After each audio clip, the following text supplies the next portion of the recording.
travail. Alors Rémi Auffrère-Privel, bonsoir, vous nous avez rejoint également. Vous êtes représentant national du syndicat UNSA Ferroviaire.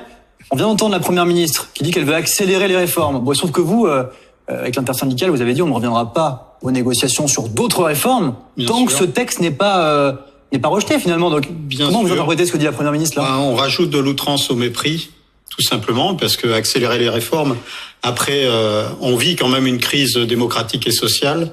Ça a été reconnu par quand même pas mal de personnes, y compris justement des parlementaires de droite dont on peut pas accuser d'être particulièrement donc de gauche. Il y a une forme d'unité, effectivement, une certaine forme de contestation du processus de cette réforme. Donc ça sera accélérer les réformes, mais sans vous, en fait. Ça sera accélérer les réformes. On va voir avec quelle majorité. En tant que syndicaliste, je ne suis pas là pour faire de la politique. Mais je veux dire, vous n'irez pas à la table des négociations pour d'autres sujets. Là, si on parle, par exemple, comme l'a dit la députée, d'écologie, on parle peut-être de santé. Vous n'y retournerez pas. Mais c'est pas le président de la République. C'est pas le président de la République qui fixe le calendrier social ni le calendrier des organisations syndicales, puisque de toute manière, depuis 2017, il méprise les corps intermédiaires. Pour le président Macron, les corps intermédiaires sont à mettre en bière. C'est la réalité. En même temps, lutter contre la fraude fiscale et sociale, mais aussi faire en sorte que les plus fragiles bénéficient de ces aides qu'ils ne demandent même plus. Pour moi, ça c'est important. On peut pas attendre. Nous, on veut pas d'un pays bloqué. Alors, c'est pas facile de se refaire une virginité, d'autant plus que Elisabeth Borne, il y a 8 jours, appelait à une pause. Et là, il faut accélérer les réformes. Elle parle de convalescence, notamment, de période de convalescence. Tout et son contraire. En 8 jours, vous pouvez changer d'avis. On a l'habitude. En 8 jours, on a entendu le Conseil constitutionnel et il a rendu sa décision, monsieur. La pause, il y a 8 jours, n'est plus. On comprend qu'un Premier ministre qui joue le rôle du Playmobil, c'est classique dans un gouvernement, c'est classique dans l'organisation. Je trouve que c'est dégradant ce que vous dites pour Madame Borne. Moi, je veux pas entendre ça. C'est vraiment habituel, trop habituel, malheureusement. Nous, ce qu'on constate, c'est que de toute manière, l'unité syndicale, elle est forte. Pourquoi ?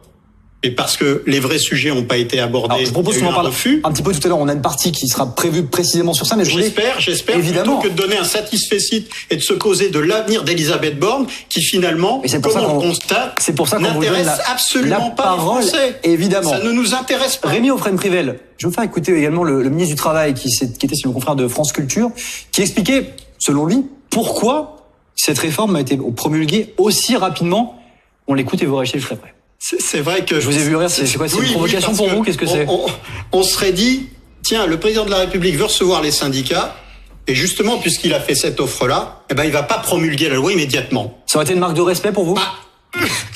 Mais même ça, ça n'a pas été possible. Alors, tout à l'heure, je vous le disais, on rajoute de l'outrance au mépris, c'est ce qui s'est passé. Que va dire le président de la République lundi prochain? Il faut accélérer les réformes.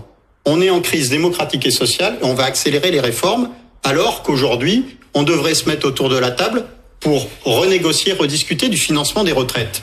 On veut pas en entendre parler. Il faut pas oublier aussi que la motion de censure, si elle n'est pas passée, elle fait des cocus. Il y a quelques semaines maintenant, elle a fait des cocus des élus, les républicains, les parlementaires, les républicains, qui ont insisté d'ailleurs pour l'index senior, qui n'est pas retenu par le Conseil constitutionnel. Donc, d'un côté, le peu qui apparaissait comme une ouverture positive dans une loi extrêmement mal préparée, mal faite, particulièrement cynique et négative, voilà le résultat. Vous avez une majorité qui n'en est pas une, avec des députés de droite, les républicains, qui sont cocus par la décision du Conseil constitutionnel, et le monde finalement syndical, social et les Français en général, qui attendent enfin une réponse peut-être à travers la proposition de référendum. Donc je résume, vous n'attendez absolument rien de l'allocution lundi. Est-ce que vous allez l'écouter déjà? Est-ce que vous allez l'écouter, sa allocution? Mais bien sûr, même s'il ne dit rien. Mais si le président de la République lundi dit, écoutez, j'ai entendu et je suis prêt à soutenir la proposition de référendum. Chiche. Et on y va cet après-midi. Rémi Auffrère-Privel, pour les personnes qui nous rejoignent, je rappelle, vous êtes représentant national du syndicat UNSA Ferroviaire. Alors on le voit ce soir, on l'a vu toute la journée sur notre antenne, la mobilisation, elle ne faiblit pas. En tout cas, il y a toujours cette colère dans la rue qui se manifeste. Il y a toujours cette colère et rien n'est fini. Et même après l'intervention du président de la République, dont on subodore peu d'innovation, rien n'est terminé suite à la promulgation de la loi sur les retraites. Est-ce que ça pourrait être aussi un carburant pour justement peut-être faire remonter la mobilisation? On avait vu que l'intervention du chef de l'État dans cette interview à 13h notamment il y a quelques jours maintenant avait aussi incité des personnes à se rendre dans la rue à ce moment-là. Ouais, vous le constatez vous-même avec des propos particulièrement inappropriés, pour ne pas dire même un peu violents par rapport au corps social et aux gens qui manifestaient. Je tiens aussi à dire qu'aucune organisation syndicale n'est responsable de dégradation. Évidemment. Tout s'est très bien passé dans toutes les manifestations organisées par les syndicats. Tout s'est très bien passé. Nous avons des services d'ordre. Nous savons comment fonctionne le maintien de l'ordre au sein d'une manifestation déclarée par une organisation syndicale. Et évidemment, nous condamnons toute violence et toute dégradation, parce que d'ailleurs, dégrader un abribus, c'est casser le patrimoine de ceux qui n'en ont pas, c'est le service public. Et c'est une raison supplémentaire pour combattre toutes ces dégradations. Dans la rue. À quoi s'attendre concrètement pour les personnes qui nous regardent? Qu'est-ce qui va se passer? Bon, alors d'abord, c'est pas fini. Ça, faut bien le comprendre, ce n'est pas fini. Alors, comment on va concrétiser ça? D'abord, le jeudi 20 avril, il y a une journée de mobilisation spécifique dans les transports ferroviaires. Vous avez noté aussi un appel intersyndical ferroviaire dans la rue pour tout le monde. Ça, c'est prévu, ça sera maintenu, ça sera développé. On appelle à la mobilisation, une première date. Il y a d'autres dates qui vont sans doute se greffer. Vous nous avez informé évidemment d'une intervention de la Confédération CGT. Mais justement, on va voir le communiqué à l'écran tout de suite, on va vous le montrer. Lundi prochain, donc après-demain, se réunit l'intersyndicale. Voilà, je vous coupe juste. La CGT appelle les travailleuses et les travailleurs à poursuivre la mobilisation sous toutes ses formes pacifiques, précision pacifique, notamment avec les temps forts, les 20 et 28 avril. Juste, je ne comprends pas. Pourquoi est-ce que c'est la CGT qui communique sur ces deux dates aujourd'hui et pas l'intersyndicale? Il y a une fissure, quelque chose? Alors écoutez, moi je suis pas responsable à l'intersyndicale.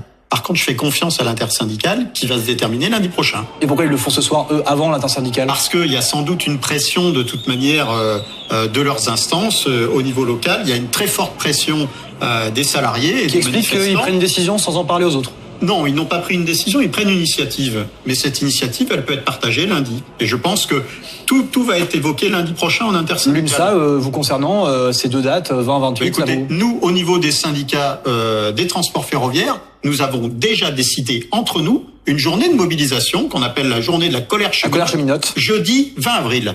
Donc on n'a pas attendu l'intersyndicale interprofessionnelle pour prendre nos décisions, évidemment.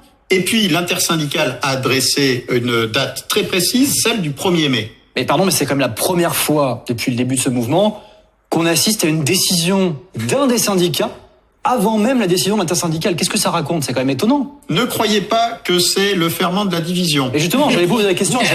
C'est la première fois qu'on assiste à ça quand même. Lourdement. Ne confondez pas les syndicats avec l'actualité gouvernementale. On changera pas d'idée aussi rapidement qu'eux. Ça vous frappe pas quand même? Ça vous étonne pas que, comme ça, un des syndicats, l'intersyndicale, annonce de date sans se concerter avec l'intersyndicale et faire un communiqué commun? Non, parce que nous avons de toute manière fait un communiqué commun suite à l'adoption par le CONS de la loi sur les retraites. Il y a déjà un communiqué commun qui a dit très clairement, ce n'est pas fini. Donc, de toute manière, l'intersyndicale a dit, on se réunit lundi. Nous, à la SNCF, nous avons pris notre initiative du jeudi 20 avril sans attendre l'intersyndicale interprofessionnelle. Ça ne posera strictement aucun problème à l'intersyndicale de discuter de tout cela lundi. Et toutes les initiatives de mobilisation d'ici le 1er mai sont bonnes à prendre pour tous les syndicats composant l'intersyndicale. Il n'y a aucun problème là-dessus. Mais c'est quand même... Évidemment, la cible, c'est le 1er mai. Pierre Dumazeau, alors qu'on voit ces images du côté